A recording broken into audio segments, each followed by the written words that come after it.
aviones rusos en el cielo de Estonia, submarinos cerca de las costas británicas, drones sobre Polonia. Esto no es un ejercicio ni una coincidencia. Es una presión sistemática sobre la OTAN que ocurre todos los días, y la aparición ante la prensa de la primera dama de Estados Unidos. En este video hay dos historias reales. De abril de 2026, una operación secreta de submarinos rusos cerca de los cables británicos. Una ola de violaciones del espacio aéreo en toda Europa del Este. Y de repente, sin consultar a su esposo, Melania pidió inesperadamente un juicio público en el caso Epstein. ¿Qué busca Moscú y dónde está la línea que la OTAN no le permitirá cruzar? ¿Qué busca Melania y dónde está la línea que Donald no le permitirá cruzar? Pero empecemos con Putin. ¿Qué busca él en las costas de Inglaterra y en el espacio aéreo de Estonia?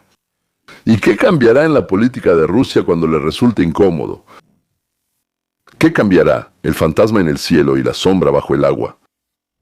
Abril de 2026. Mientras todo el mundo sigue los acontecimientos en Medio Oriente, Irán, Israel, negociaciones, amenazas en otro lugar. Lejos en el norte se desarrolla una historia de la que casi no se habla. Bajo las frías aguas del Atlántico Norte se movían submarinos rusos. En el cielo sobre Estonia, Polonia y Rumania aparecían aviones y drones rusos, también británicos y noruegos, y los militares de la OTAN no dormían. Vigilaban, contaban, informaban. Hoy les voy a contar dos historias. Son diferentes. Una es en el cielo, la otra en un lugar completamente distinto, en la Casa Blanca. Pero el punto es el siguiente. Rusia pone a prueba a la OTAN de manera sistemática, descarada y calculada. Pero lo que hace Melania no lo sabemos. Así que empecemos por el aire. El cielo. Desde 2022 hasta 2024 aviones y drones rusos violaron el espacio aéreo de los países de la OTAN de 4 a 6 veces al año. Esto se percibía como un trasfondo desagradable pero controlable de la guerra en Ucrania, una casualidad y un costo. Y luego llegó el año 2025, 18 violaciones confirmadas en un solo año, 3 veces más que en el 24. Más de la mitad de todos los incidentes, en un solo año de los 4 años de guerra. Esto ya no es una coincidencia, es política. 11 de septiembre de 2025, recuerden esta fecha, más de 24 drones rusos entraron en el espacio aéreo de Polonia. 7 horas F-16 polacos y F-35 neerlandeses los interceptaron, 4 fueron derribados. Las baterías Patriot alemanas en territorio polaco entraron en estado de alerta. Unos días después, Rumania. El dron kamikaze Geran 2 de fabricación iraní estuvo sobrevolando el espacio aéreo rumano durante casi una hora. 2 F-16 lo escoltaron hasta que se fue por su cuenta. Y finalmente Estonia. 3 cazas rusos MiG-31 entraron en el espacio aéreo estonio durante 12 minutos. Parece poco, pero 12 minutos es mucho tiempo. Sin advertencias, sin disculpas. Por primera vez en la historia de la alianza, Estonia invocó el artículo 4. El mecanismo de consultas de emergencia de la OTAN, esto sucede antes del artículo 5. ¿Qué busca Rusia? Primero, inteligencia. Cada vuelo proporciona datos. ¿Qué tan rápido reacciona la OTAN? ¿Qué sistemas de detección utilizan? ¿Dónde están los puntos débiles? Segundo, el desgaste. Cada interceptación cuesta dinero, combustible y nervios. Eso agota. En tercer lugar, poner a prueba la voluntad. Si nadie los derriba, significa que pueden seguir. Si pueden seguir en el aire, pueden intentarlo también bajo el agua, por ejemplo. La OTAN lanzó la operación Eastern Sentry. Los cazas Typhoon británicos ya están volando sobre Polonia. Trump declaró públicamente que los países de la OTAN están obligados a derribar aviones rusos que violen su espacio aéreo. El Kremlin calificó esto como una declaración irresponsable. Bueno, y ahora bajo el agua. El 9 de abril de 2026, es decir, literalmente ayer, el ministro de Defensa del Reino Unido, él contó que hace unas semanas los militares británicos detectaron un submarino de ataque ruso en aguas internacionales al norte de Gran Bretaña. Podría parecer que un submarino en mar abierto es legal, pero los británicos sintieron que algo no estaba bien. Establecieron vigilancia a las 24 horas y pronto se descubrió que el submarino era un señuelo. Mientras distraía la atención, en esas mismas aguas operaban otros 2 barcos. GUGI es la Dirección Principal de Investigaciones de Aguas Profundas. Es una estructura especial de la Armada rusa. Ellos responden directamente al ministro de Defensa y al presidente. Su especialidad son los cables submarinos. Ductos, infraestructura, todo lo que está en el fondo del océano. En tiempos de paz es cartografía y reconocimiento. En tiempos de guerra es sabotaje. Los barcos de Guji llevan a bordo mini submarinos, silenciosos, con una huella magnética mínima. Pueden descender a profundidades considerables. Y pueden instalar dispositivos de escucha en los cables, o prepararlos para su destrucción. Gili dijo directamente, la operación se llevó a cabo bajo la cobertura de la crisis en Medio Oriente. Putin esperaba que Occidente mirara hacia otro lado. Bueno, esta vez no funcionó. Tal vez en otra ocasión sí funcionó, de algo que no sabemos, pero tal vez estaba ocurriendo. La fragata St. Albans, un buque cisterna de apoyo, helicópteros Merlin, aviones P-8 con boyas hidroacústicas, todo eso escoltaba a Rusia, a los buques rusos. Noruega también participó. El submarino al final regresó a Rusia. Los buques de Guji, bueno, ellos todavía permanecían en la zona, pero después también se fueron. Paralelamente, del 29 de marzo al 7 de abril, la Marina Real completó una operación de 10 días en el Canal de la Mancha y el Mar del Norte.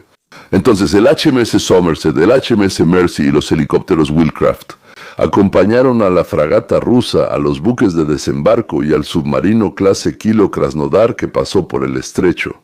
En los últimos 2 años, la actividad de los buques militares rusos en aguas británicas ha aumentado un 30%. ¿Y qué es lo que buscan? Ellos buscan cables submarinos. Por ellos pasa más del 99% del tráfico de Internet mundial y de las llamadas internacionales. Cortarlos significa aislar, no se necesitan bombas ni misiles. Silenciosamente en las profundidades, Rusia no declara la guerra, simplemente se mueve en el cielo y bajo el agua. La dejan pasar. La pregunta no es qué hace Rusia, la pregunta es dónde está la línea que la OTAN no permitirá que se cruce. Y si esa línea existe en realidad, sobre el papel la parte europea de la OTAN se ve impresionante. El Reino Unido y Francia son los únicos miembros de la alianza fuera de Estados Unidos que tienen armas nucleares. Francia tiene 4 submarinos con misiles balísticos. Gran Bretaña tiene 10 submarinos, de los cuales 4 llevan ojivas nucleares. Los ejércitos convencionales de Alemania, Francia y Polonia son formidables. Polonia, de hecho, está aumentando su ejército más rápido que cualquier otro país en Europa. Sobre el papel, el poder militar de la OTAN europea es bastante comparable al de Rusia. Sin embargo, esta es una impresión engañosa, damas y caballeros. La posición defensiva actual de la OTAN depende críticamente de Estados Unidos en 4 áreas: inteligencia y vigilancia, traslado estratégico de tropas, mando y control. Y lo más importante, la disuasión nuclear ampliada.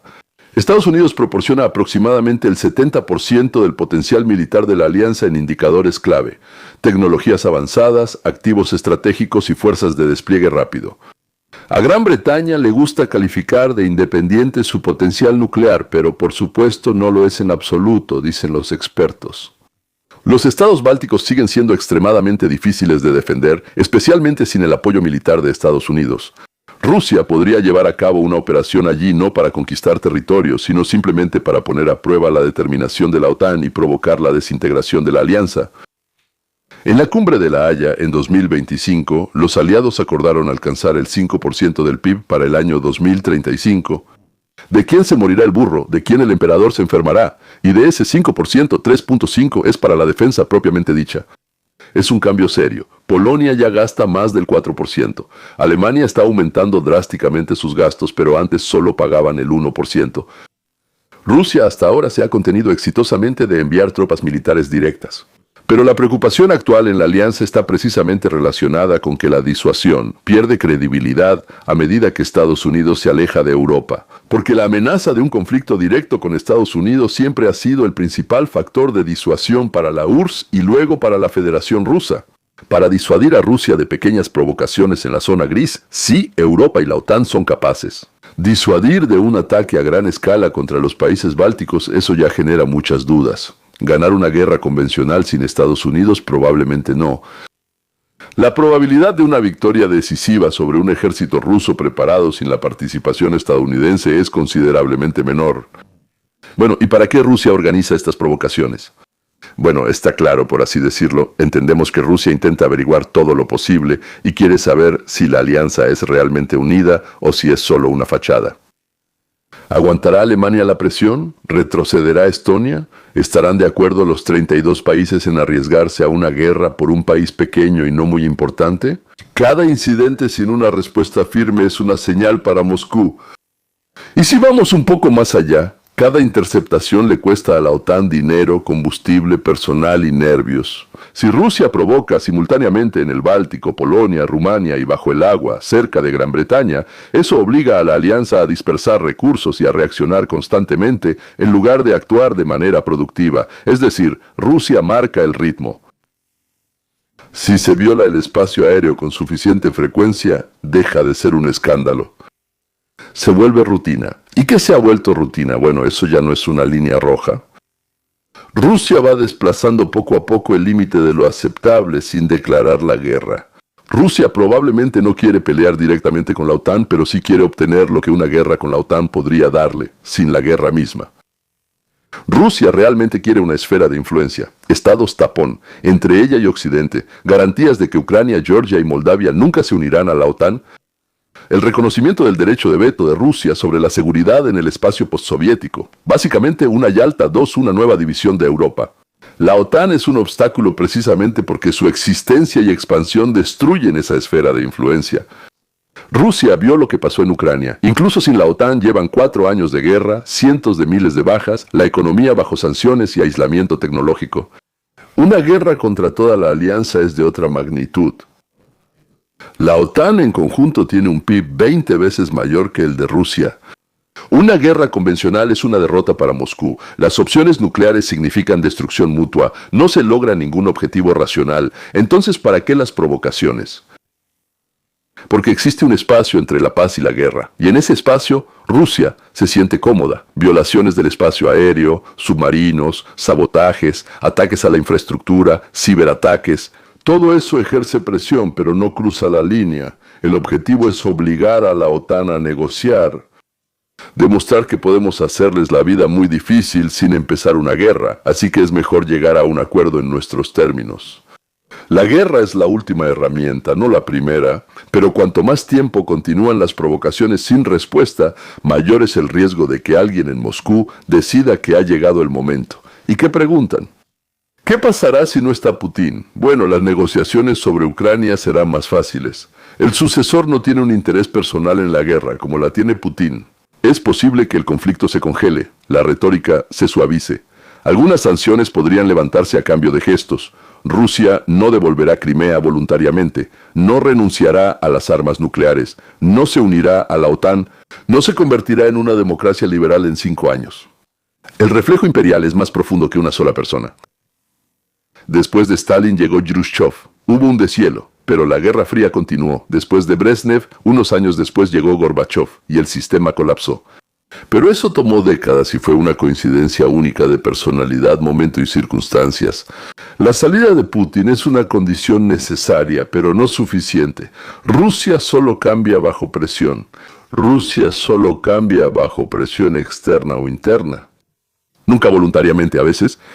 No, nunca voluntariamente, nunca gradualmente, siempre a través de una crisis, a menudo a través de una catástrofe. Las reformas desde arriba ocurren cuando la élite entiende que si no cambiamos algo, lo perderemos todo. La combinación más realista de cambios es una guerra prolongada, más presión económica, más división de las élites. No es una de las tres, sino todas juntas, al mismo tiempo. Entonces el sistema puede empezar a resquebrajarse. ¿Y cuándo? Bueno, en algún momento sucederá. Porque todos los imperios desaparecen, todos se derrumban. Pero ¿cuándo sucederá con Rusia? No lo sabemos. Ahora pasamos a Melania y Epstein. ¿Qué fue eso?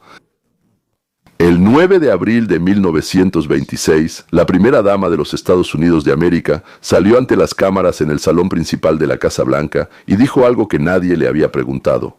No había ningún escándalo en los titulares, ni ninguna investigación periodística la víspera, ni ninguna pregunta de la prensa. Ella no aceptaba preguntas en absoluto.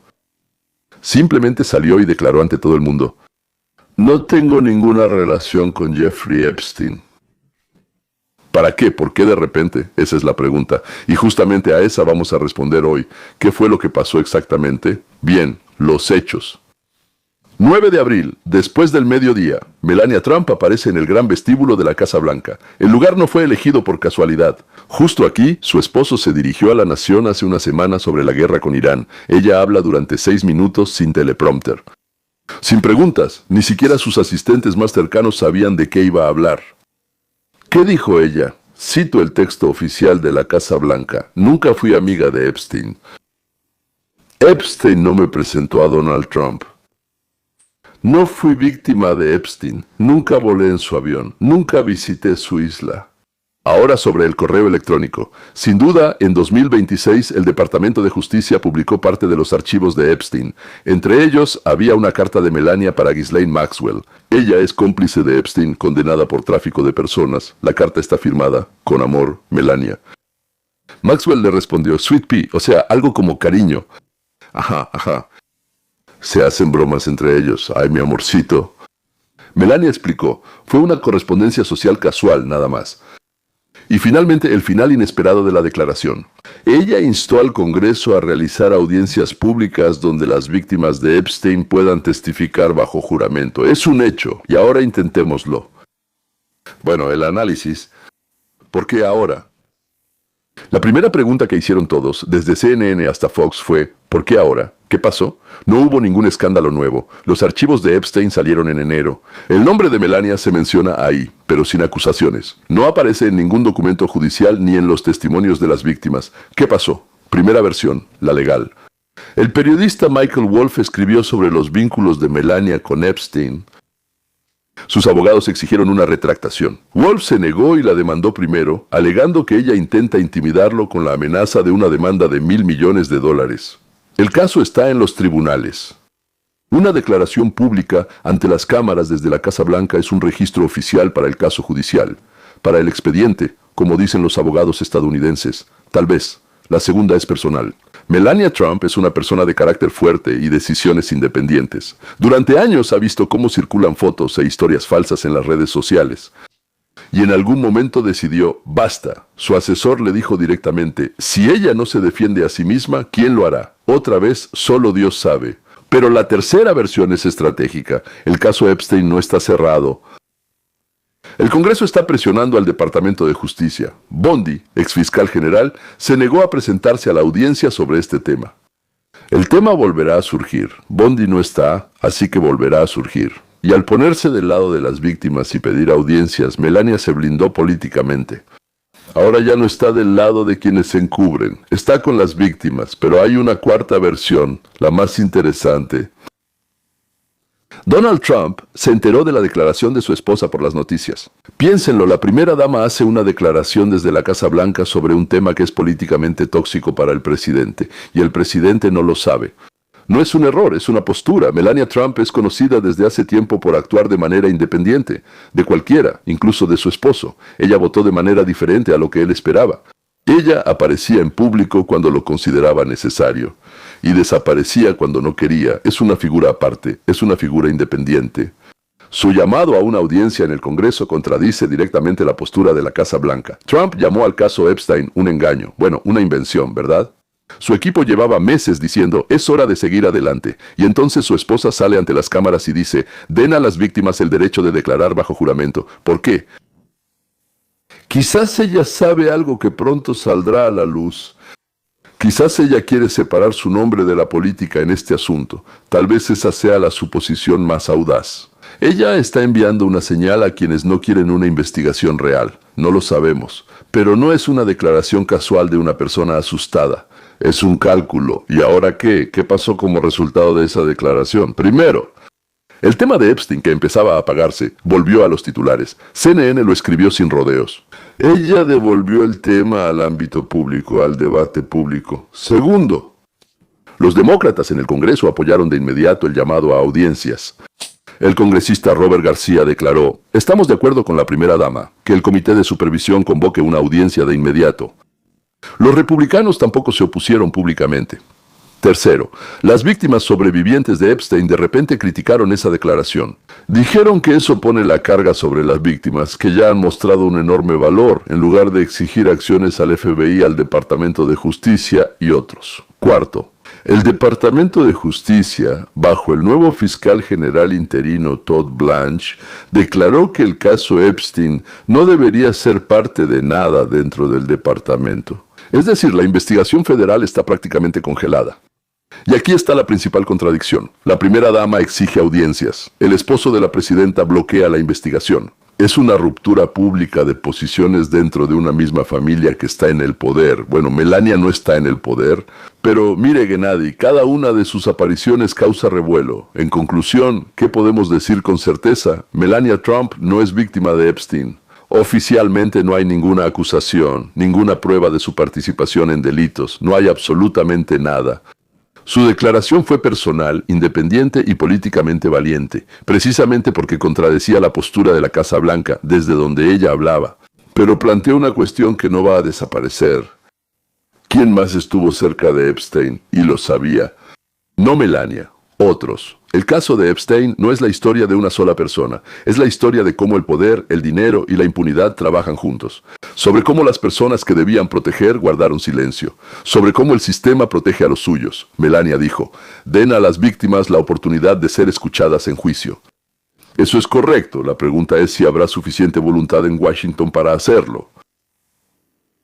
Y yo tengo una quinta versión, que dejé para el final. Ese anuncio ya se hizo por acuerdo con Donald James Trump, que supuestamente no viene de él. La historia aún no ha terminado, ni con Putin ni con Melania. Estuvo con ustedes León Weinstein. Hasta la próxima.